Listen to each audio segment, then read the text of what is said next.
नमस्कार, आप देख रहे हैं ब्रेकिंग बिहार। अभी हमारे साथ हैं हाजीपुर के पूर्व लोकसभा प्रत्याशी इंजीनियर राजकुमार पासवान। इंजीनियर पासवान जी, आपका स्वागत है। जी नमस्कार। और आप ये बताइए कि जब स्पीकर इस तरह की बातें कर रहे हैं जिस तरह से विजय कुमार सिन्हा ने बोला, तो आज तक ऐसी स्थिति नहीं आई थी कि किसी राज्य में स्पीकर को विधि व्यवस्था को लेकर के बयान देना पड़ा। देखिए, ये कोई नई बात नहीं है। विधि व्यवस्था को लेकर के बिहार में अक्सर कहीं ना कहीं स्पीकर साहब हो, चाहे देश के सुप्रीम कोर्ट हो, चाहे हाई कोर्ट, बिहार का हाई कोर्ट हो, सभी लोग संज्ञान लेते रहते हैं। लेकिन यहाँ सरकार के कान में वो जू तक नहीं जाता और गूंगी बहरी की सरकार है, डबल इंजन की सरकार है।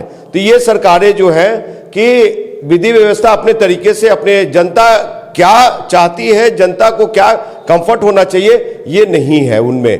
तो स्पीकर साहब को संज्ञान लेना उचित है, जायज है, स्वागत योग्य बात है।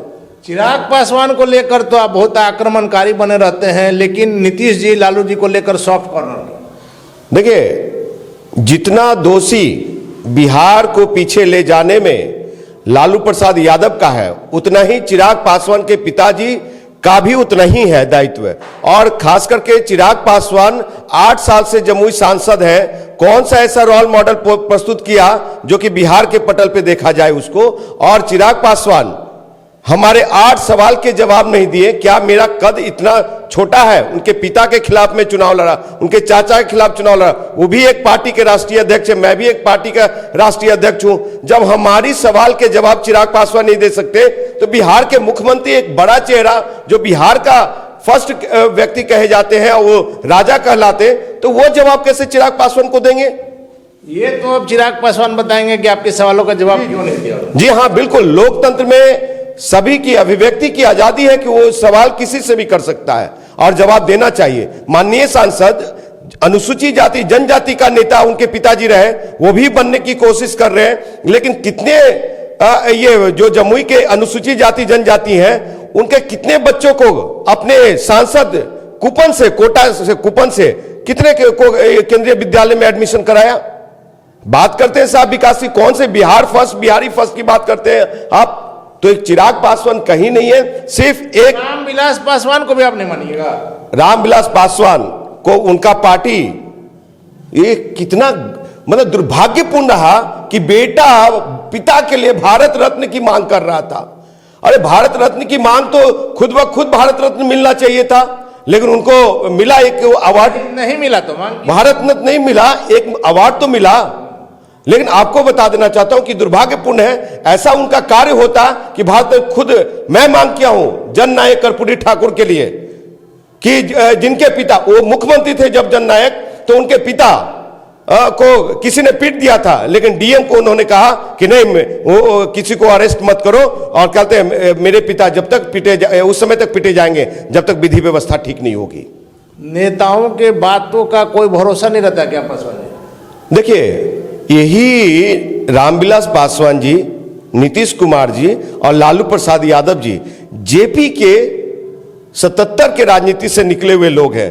परिवारवाद को गाली बकने वाले लोग हैं। ये आज खुद परिवारवाद में, और ये कहने वाले लोग हैं कि महारानी को कुर्सी से उतारो, लेकिन आज खुद ही राजा बन के बैठे हैं। क्या ये राजतंत्र है लोकतंत्र में? नहीं, लोकतंत्र में जनता मालिक होती है।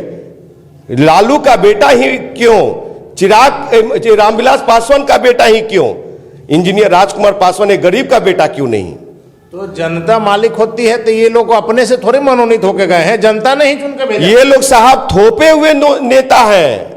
मोदी जी साहब का अगर चिराग पासवान को इतना तकलीफ है नीतीश कुमार जी से, तो अपना जमुई का सांसद का सीट को त्याग पत्र देना चाहिए, क्योंकि दोनों गठबंधन में, वो कहते हैं ये एनडीए गठबंधन में नीतीश कुमार जी के साथ जाकर के और सांसद बने हैं। उनके पार्टी की भी सहभागिता रही, उनकी कास्ट का भी सहभागिता रही है। आज आपके कहने पर त्याग पत्र देंगे, कल मेरे कहने पर त्याग पत्र देंगे, तब तो ये चलता ही रहेगा। देखिए, ड्रामा नहीं चलेगा बिहार में। बिहार वो धरती है, महावीर की धरती है, गौतम बुद्ध की धरती है, चाणक्य की धरती है। यहाँ पे लोग बुद्धिजीवी लोग रहते हैं। बेवकूफ किसको बना रहे हैं चिराग पासवान? तो ये नहीं चलेगा। मैं चिराग की ही बात नहीं कर रहा हूं, मैं और नेताओं की अभी मैं उस पर आ रहा हूं। आपको याद होगा कि जदयू को लेकर के प्रधानमंत्री ने क्या कहा था और प्रधानमंत्री को लेकर के, उनकी पार्टी को लेकर के जदयू के मुखिया नीतीश कुमार ने क्या कहा? देखिए, राजनीति में कंट्राडिक्शन, बयानबाजी चलती रहती है। बयानबाजी का मतलब क्या? पैसा बयानबाजी दीजिएगा कि उसका कोई हिसाब नहीं? आपको बता, सभी को राजनीति में अपनी अपनी महत्वाकांक्षा है। उस महत्वाकांक्षा के अनुसार ये क्या कहते हैं, मोदी साहब हो चाहे नीतीश कुमार हो, नीतीश कुमार के संदर्भ में देश के सम्मानीय प्रधानमंत्री महोदय कब कहे? जब वो लालू के साथ गठबंधन में गए तब। और नीतीश कुमार जी भाजपा के लिए कि कब कहा? मैंने पासवान जी इसलिए कहा कि कल ही तेजस्वी यादव ने कहा था कि जदयू के बारे में पीएम का जो बोल था, आपको याद होगा, जदयू का मतलब जनता का दमन और उत्पीड़न पार्टी, और मुख्यमंत्री जी ने कहा था बीजेपी के बारे में बड़का झूठा पार्टी। तो इन लोगों की बातों का तो वैल्यू होगा, किसी बड़े नेता को वैसा शब्द क्यों बोलना पड़ता है? देखिए, बाद में शर्मिंदगी हो। राजनीति में शर्मिंदगी किसी का नहीं। अगर होता तो बिहार आज क्वेटो और जापान बन गया होता। तो ये लोग सिर्फ राजनीति का खेल खेलते हैं, एक धर्रे को साथ लाने की बात करते हैं, डीएनए की बात करते हैं, इस ढंग से ये चीजें नहीं। लेकिन हाँ, और कोई बिहार को आगे ले जाना चाहता है, बिहार के संदर्भ में बात करना चाहता है, यहाँ की विधि व्यवस्था को सुधारना चाहता है, यहाँ के युवा बेरोजगार, जो नौजवान बेरोजगार बैठे, उसकी बात करना चाहता है, तो करो ना रे भैया, कौन मना कर रखा है? पासवान जी, नौजवान बेरोजगार की बात करते करते कितना दशक बीत गया, आज भी वही है लोग। बिल्कुल हाँ। तो इसके लिए दोषी कौन है?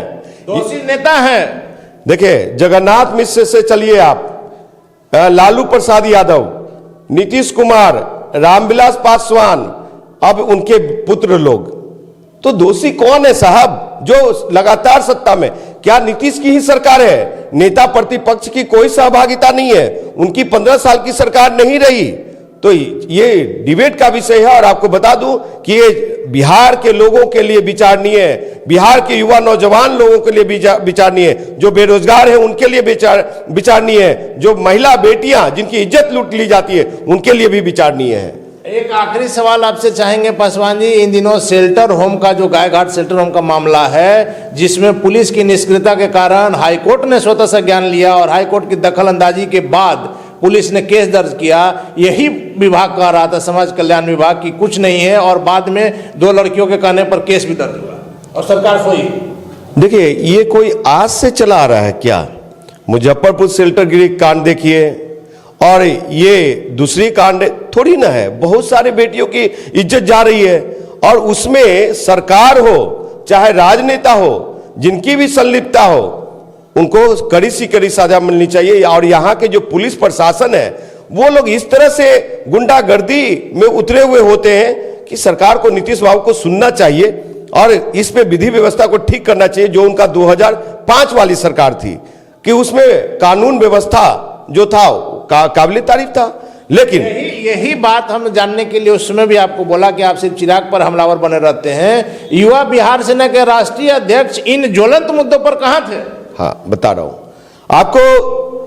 क्या यहां के कोई भी नेता ने इस केस को, इस मामले को ही नहीं, पिछले बार जो शेल्टर की मुजफ्फरपुर कांड हुआ, उस संदर्भ में क्या किसी ने उस बेटियों को न्याय दिला पाया? क्या इस बेटी के भी साथ जो घटना हुई है, क्या इनको न्याय मिल पाएगा? मुझे सिर्फ सड़क पे आ जाना, चिराग को सिर्फ सड़क पे आ जाना, किसी को बेटी को इज्जत लूट जाती है वहां जाके आंसू पोंछ लेना, आपको सदन में क्या कोई रोक रखा है बात कहने से? क्या विधानसभा में आपको बात कहने से रोक रखा है? तो ऐसी राजनीति नहीं। हाँ, देखिए, दिल्ली में जो बेटी के साथ कांड हुआ, आपने अपने स्तर से क्या किया, हम ये जानना चाह रहे हैं। मैं इस संदर्भ में मैं कुछ नहीं अभी तक किया हूं, न बोला हूं। लेकिन हाँ, रही बातें बेटी की सवाल है, तो बेटियों की सम्मान है, और ये सरकार जांच का विषय है, कोर्ट का विषय है, इसमें मेरा कोई रोल नहीं बनता।